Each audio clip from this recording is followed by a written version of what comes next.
Okay, it's that time of year. Fresh herbs plentiful. Here's some beautiful cilantro. Problem is, cilantro is incredibly muddy. Look at that. Okay, look at that water. That's Wow. and that's just like the roots, but this goes all the way up.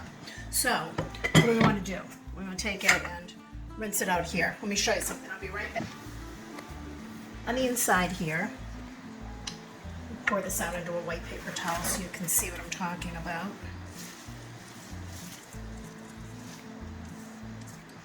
You get little pieces of dirt, and I know they don't show up as well, but you're getting more and more pieces of dirt in there.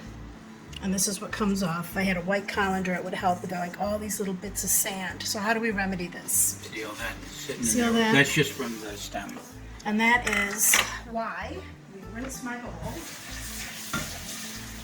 So this is the way that you should do any type of sandy, dirty type herbs or greens. You're going to be seeing a lot of fresh lettuces, greens, all sorts of herbs and everything throughout the summer and throughout the winter for that matter, because you really can get a hold of anything.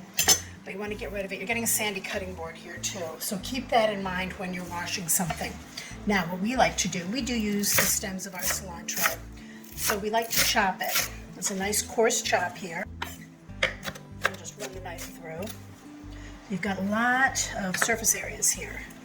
Put this into a bowl, and you want to use a bowl, something with a lighter color. Even stainless steel, it shows up fine, but this is best for illustrating. So I'm not going to dump this in and run it through because we already know the colander is going to catch the dirt that's in there. So I'm going to run water over it. Big mistake people make is when they with the greens. Nice cold water. They think that they put the greens or the herbs into a colander, they spray it with water, and it runs out. Guess what does not run out? The dirt and the sand, because it collects in the bottom. So you never do that. Big no-no. You learn it right away, and when you're in any type of restaurant, cooking school, what have you, and now you know. You're going to see how it's done properly in about 30 seconds. All right. So here we go. What I did, chopped cilantro in a clear bowl. Now this is going to be done a couple of times, but I want you to see what came off the first time after I sprayed cool water over this.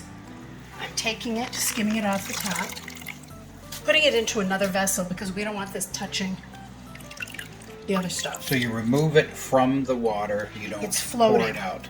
You can use a small colander, a sieve of any type if you want to. If you're skimming slotted the top. spoon, you can do that, but you never go down to the bottom because that's where the sand and dirt goes. Now, take a look. You can already see that is some murky green water.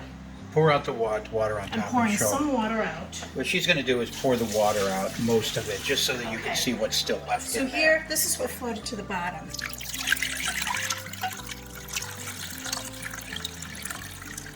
Okay, look at that.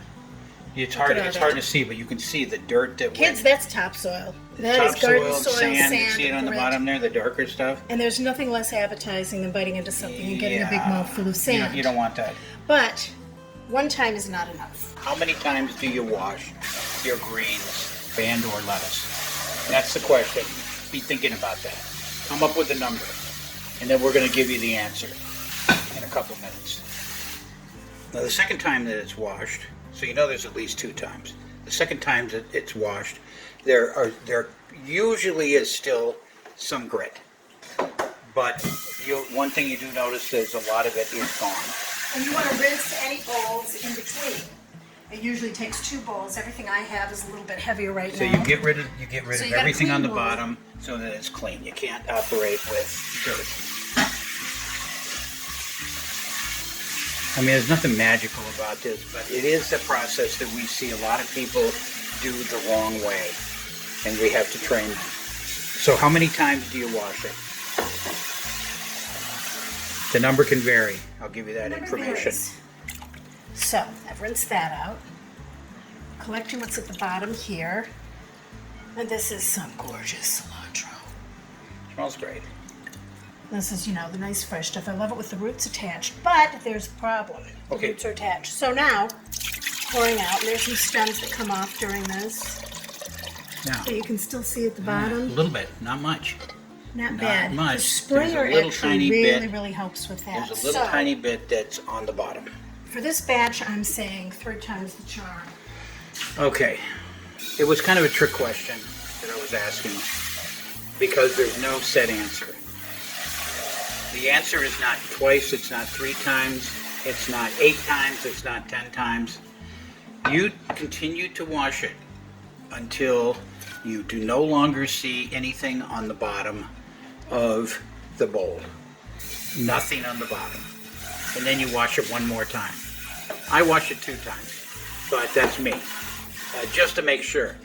And when you are washing this, when you are moving it around in the water, I like to take my hands or like a spoon and kind of move it around. So if there's any dirt or sand that's clung to them, yeah, when you move it around, it will fall to the bottom. And once in a while, you find bugs in there too. And you want to make sure you keep an eye out for that. And get rid of. Yeah, I mean it's not weird. It's not weird. Yeah, that's normal. But you don't want to eat it. So, I mean, here we go. Take that, give it a nice it's swirl. looking better and better all the time. And the cold water really crisps it up. Not that this guy had time to really wilt. And there's an icky leaf in there, a little bit of brown. You can pick through and get out what you want here. So you just keep your eyes focused on it while you're doing it to make sure there's nothing in there that. And you know what? We're sand and bug free. I can see at the bottom of this, we got a little bit of green in the water, a couple of small seeds, and not even, there's no speck because it's all little pieces of cilantro that fell off. So we're looking. I'd say it's looking good. At this point, I would either use it or I'd go do it one more time, and then that would be the end of it. So in this time, what do you do? 5 times maybe? This is 4 or 5 times. 4 or 5 times. So 4 or 5 times in this case. So I've had some where you it's not sandy at all, and I wash it once or twice and it's done. So it all depends. It all depends on. So how many times? It all depends. As many times as it takes. So we used our hands, but you could just as easily use a sieve, some type of colander. It's just the key. The key is not going all the way to the bottom, but so that you don't want to pick up any of the sand. Things at the bottom. I would personally, she just used that because it was in front of us, but I would use a finer sieve to make sure that you got everything you need here, minus the sand and dirt and grit and whatever else is in there. So there you go. Now you know. Now you know.